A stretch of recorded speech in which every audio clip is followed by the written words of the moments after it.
24 फरवरी को यूपी के प्रयागराज में हुए उमेश पाल हत्याकांड में अब ऐसा खुलासा हुआ जिसने हर किसी को हैरान कर दिया।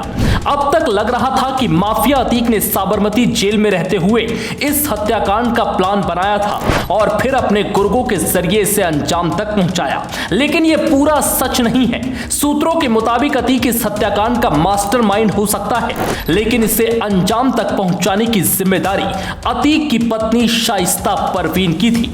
यह खुलासा तब हुआ जब शाइस्ता परवीन का एक सीसीटीवी सामने आया जिसमें वो हत्याकांड से पहले उन 4 शूटर्स के साथ दिखाई दे रही थी जिन्होंने इस वारदात को अंजाम दिया था। लेकिन अब एक और सीसीटीवी सामने आया जिसमें वो 5 लाख के इनामी शूटर अरमान के साथ देखी गई। ये शूटर कई जगहों पर शाइस्ता के बॉडीगार्ड के तौर पर साथ में देखा गया है।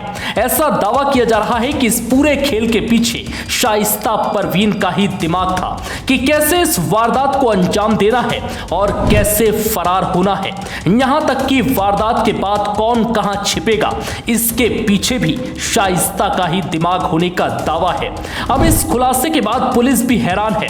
पुलिस को भी अब यह शक होने लगा है कि इस हत्याकांड में शाइस्ता का बड़ा रोल था। यही वजह है कि शाइस्ता परवीन हत्याकांड के बाद से अब तक फरार चल रही है, क्योंकि उसे इस बात की भनक लग चुकी थी कि अगर वो नहीं भागी तो यूपी पुलिस सबसे पहले उसे ही गिरफ्तार करेगी।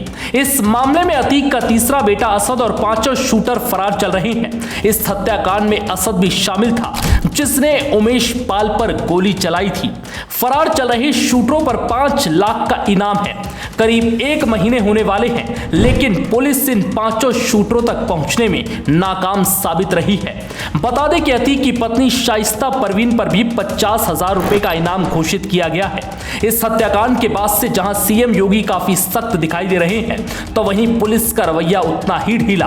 दरअसल सदन में सीएम योगी ने प्रयागराज हत्याकांड का जिक्र करते हुए ये तक कहा था कि हमारी सरकार माफियाओं को मिट्टी में मिला देगी, लेकिन अब तक इस मामले में यूपी पुलिस ने 2 एनकाउंटर किए हैं और बाकी के 5 शूटर फरार चल रहे हैं, जिनकी तलाश में दिल्ली, यूपी, राजस्थान से लेकर नेपाल तक छापेमारी जारी है।